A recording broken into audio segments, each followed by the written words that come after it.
లీజుకి ఇచ్చిన భూములలో ప్రజలకు డబుల్ బెడ్రూమ్ ఇండ్లు కట్టియాలి, హాస్పిటల్ కట్టాలి, స్కూళ్ళు కట్టాలి. ఇండస్ట్రీ తీసేస్తే ప్రైవేట్ వ్యక్తులకు ఎట్లా అమ్మేందు?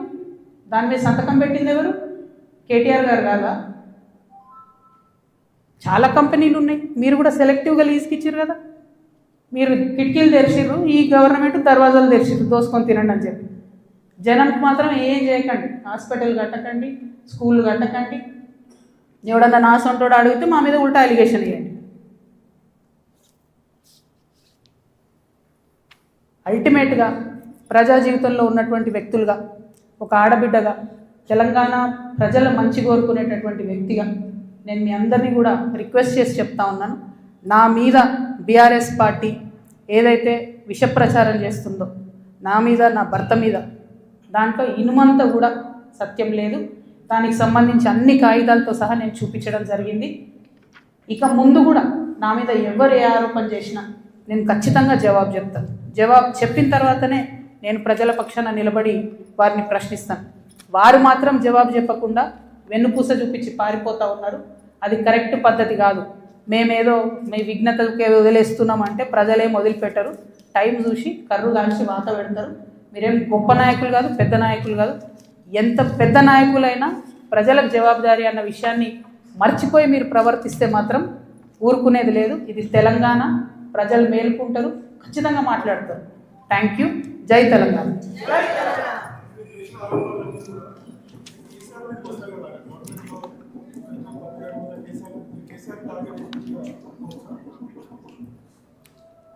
చూడు బ్రదర్, చాలా మిస్టేక్స్ జరిగినాయి బీఆర్ఎస్ గవర్నమెంట్లో.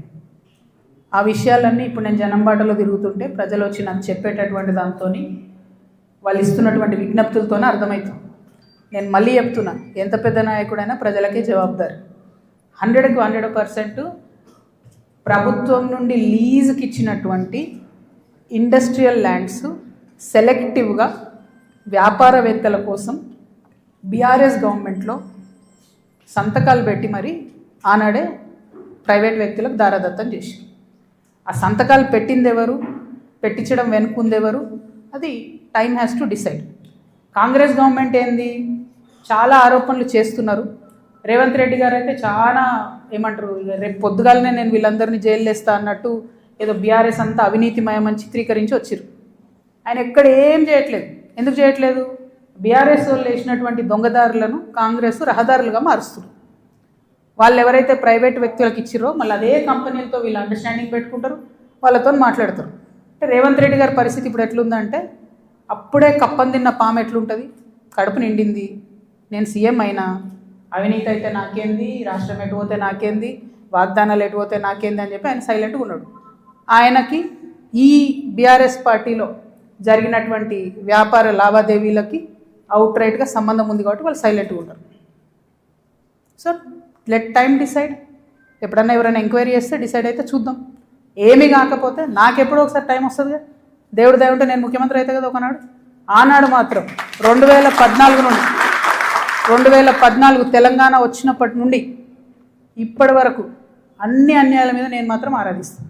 ఎందుకంటే ఎవరు వచ్చి బయటకు వచ్చి మాట్లాడినా వాళ్ళని దబాయించాలి, వాళ్ళ మీద ఒక కేసు వేయాలి, వారిని ఏదో అనాలి, బురద జల్లాలి అని అంటే కుదరదు. నేను అట్లా ఊరుకునే వ్యక్తిని కాదు. నేను తప్పు చేస్తే నేను క్షమాపణ అడుగుతాను. నేను కోరిన క్షమాపణ జనం బాటలో ముందుకెళ్ళినప్పుడు. ఎందుకు కోరిన క్షమాపణ? నేను అదే గవర్నమెంట్లో ఉండి అమరవీరుల కుటుంబాల కోసం గట్టి కొట్లాడాల్సిందే అని నాకు మనసుకు అనిపించింది కాబట్టి నేను క్షమాపణ అడిగిన. ఉద్యమకారులను కేవలం నా ప్రాంతంలో చూసుకున్నా కానీ వేరే దగ్గర చూసుకోలేకపోయినా అనే ఉద్దేశంతో క్షమాపణ కోరిన. అట్లే చెప్తున్నా, నేను తప్పు చేస్తే ప్రజలకే చెప్తారే తప్పు చేసినారా భయ్ సారీ అని. నేను తప్పు చేయలే, అందుకే ధైర్యంగా చెప్తాను నేను తప్పు చేయలే. అయినా సరే నా మీద ఏదో బుర్ర జల్లాలి అంటే ఊరుకోను. భగవంతుడు నాకు అవకాశం ఇచ్చినప్పుడు మాత్రం అన్ని బండారాలు కూడా బయటికి తీస్తాను. నేనేడో టార్గెట్ చేసిన భయ్. ఇప్పుడు నేను నిన్ను కొడితే నువ్వు నన్ను కొట్టావు చెప్పు. వాళ్ళు నన్ను టార్గెట్ చేస్తే నేనేం చేయాలి మరి? నేను ఊరుకోవాలన్నా? నేనైతే గాంధీ తాతను కాదు, నేను అస్సలే మంచిదని కాదు. నేను చెప్తున్నా, నేను కేసీఆర్ గారు అంతా ఓపిక నాకు లేదు, అస్సలే మంచిదని కాదు. నేను ఊరుకోను. నన్ను కొడితే 2 కొడతా ఉల్టా. ఎందుకంటే నా తప్పు లేకుండా కొడుతున్నారు, నా తప్పు లేకుండా మాట్లాడుతున్నారు. అది కరెక్ట్ కాదు కదా. ఏం రోగం చెప్పు? నేను ఏమంటున్నా? నేను జనంలో పోతున్నా, పిచ్చిలేసినట్టు పొద్దు నుండి రాత్రి వరకు ఎందుకు తిరుగుతున్నా నేను? ఐ వాంట్ టు అండర్స్టాండ్ ఏం జరిగింది. 10 ఏళ్ళు బీఆర్ఎస్లో, 2 ఏళ్ళు కాంగ్రెస్లో ఏం జరగలే. నిన్న పోయినాం, ఆ నల్ల నీళ్ళు, అది ఎంత బాధ అనిపించింది చూస్తే. ట్యాప్లో డ్రైనేజ్ వాటర్ వస్తాయని ఇప్పటికి కూడా హైదరాబాద్ మహానగరంలో ఇంకా అంత అందమైన నగరానికి కేటీఆర్ గారు నేను ఇట్లా చేసినా అని, ఇప్పుడు రేవంత్ రెడ్డి గారు గ్లోబల్ సమ్మిట్ పెట్టి నేను ఇట్లా చేసినా అని ఏం లాభం చెప్పు? ఆడబిడ్డలకు ఒక డెలివరీ హాస్పిటల్ ఉండదు, నల్లల మోరు నీళ్ళు వస్తాయి, ఇదో మహానగరం, దీనికి సంతోషపడాలి. ఎవరొకరు అడగాలి కదా, అడిగితే కేసులు, అడిగితే లొల్లి, ఇంతే. ఏం భయపడేదాన్ని కాదు నేను, ముందుకే పోతా, వెనుకకైతే పోయేది లేదు. వస్తే లొల్లెందుకుంటుండేనే, వస్తే లొల్లెందుకుంటుండే? 5 ఏళ్ళు నన్ను ఓడగొట్టి ఇంట్లోనే కూర్చోబెట్టిరు కదా, వద్దంటే బలవంతంగా ఎమ్మెల్సీ ఇచ్చిర్రు. నేను అప్పటికి కూడా అడిగిన, నాకు ఎంపీ క్యాండిడేట్గా నన్ను డిక్లేర్ చేయండి, నేను ప్రజల మధ్యలో ఎక్కడైతే ఓడిపోయినా అక్కడే ప్రజల ప్రేమను గెలుచుకుంటా అని చెప్పిన. అవకాశం ఇవ్వలే, నాకు తిరగనీయలే. మా కాన్స్టిట్యున్సీలో కూడా ప్రతి ఎమ్మెల్యేను ఎవరో ఒకరు మేనేజ్ చేసుడు, వాళ్ళు నాకు ఎక్కడికక్కడ కాళ్ళల్లో కట్టెలు పెట్టుడు, కాన్స్టిట్యున్సీ నుంచి ఎవరైనా వచ్చి కలిస్తే బెదిరించుడు, నువ్వు ఎట్లా కలుస్తావు, అక్కతో నీకేం పని?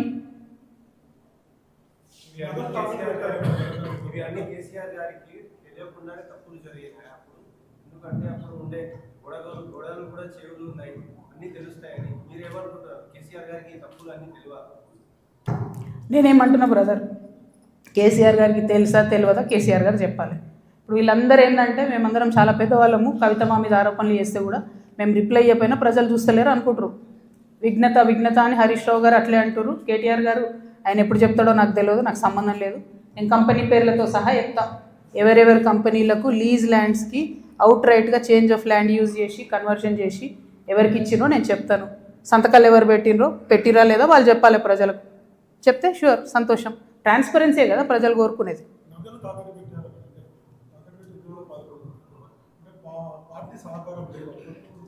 నాకు ఎప్పుడు లేదు భయ్ పార్టీ సహకారం. నేను ఎప్పుడైతే అమెరికా నుండి వచ్చినో అప్పటి నుండి ఇప్పటి వరకు కూడా నాకు పార్టీ సహకారం లేదు. దానిలో కొత్తగా చెప్పేది ఏం లేదు.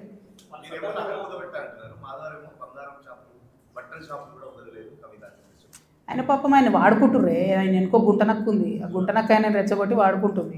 టైం వస్తే చెప్తా కదా, ఆ గుంటనక్క చెప్పిన కదా, ఏదైతే సెయింట్ గోబెన్ ల్యాండ్లో ఒక అధికారి ఇప్పుడు రెడీగా ఉన్నాడు చెప్పడానికి సిబిఐ దగ్గర ఈడీ దగ్గర, అప్పుడు తెలుస్తుంది వాళ్ళకి. నేను ఒకటే క్లారిటీగా చెప్తున్నా, మీరు ఎంతోసేపు నన్నేదో చేద్దాం, ఆడపిల్ల కదా పాపం భయపెడితే బెదురుతుందేమో అనుకుంటున్నాను.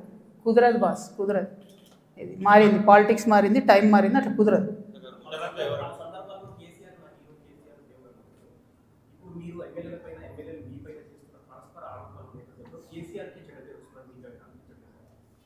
నేను ఒక మాట చెప్తాబా, మనది ఎట్లాంటి భూమి? భగవంతుడు రామచంద్రుడి కోసం కనా కష్టాలు పడి పాపం గుడి కడతాడు రామదాస్ అంటే, ఆయన తీసుకుపోయి నిజాం జైలు వేస్తాడు. ఆ జైలు వేసిన టైంలో కూడా రక్షించడానికి రాకపోతే ఏమంటాడు రామదాస్ ఏమంటాడు? మనది ఎట్లాంటి భూమి? పోతన లాంటి గొప్ప కవి రాజు వచ్చి అంకితం ఏమంటే కూడా ఇయ్యడు. మనది ఎట్లాంటి భూమి? చాకలైలమ్మ లాంటి మామూలు మహిళ నాలాగానే ఏం లేదు, ఎవరు సపోర్ట్ లేరు, నిలబడి గుత్ప పట్టుకొని కొట్లాడింది. నేను అంతే, ఆ స్పిరిట్ ఉంది, అదే వేస్తాను. ఎవరేమనుకుంటారు ఏమనుకుంటారు నైసిటీస్ లేవు, ఎందుకంటే లైన్ వాళ్ళు దాటిరు, నేను దాటలేదు. ఏది పడితే అది మాట్లాడి ఊరుకుంటా. ఏమన్నాడే నా భర్త, మీరు ఎప్పుడన్నా విన్నారా? అది